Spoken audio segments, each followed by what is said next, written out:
ஏய் இதெல்லாம் காணிக்கை வச்சுக்க நம்ம பாக்கல வச்சு கொடுப்பா ஆடி மாசம் ஏசப்பர் கூழ் ஊத்துறோம்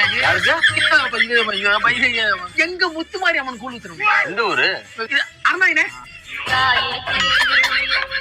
உன்னால முடிஞ்ச காணிக்கை போடுங்க ஆட்டா அவங்க கடையோட நல்ல செழிப்பா கடன் இல்லாம வாழ வைப்பானே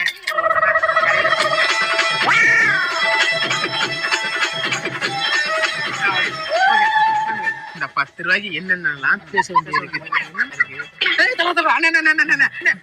ஆடி மாசம் அப்பதான் கூழ் ஊத்துறோம்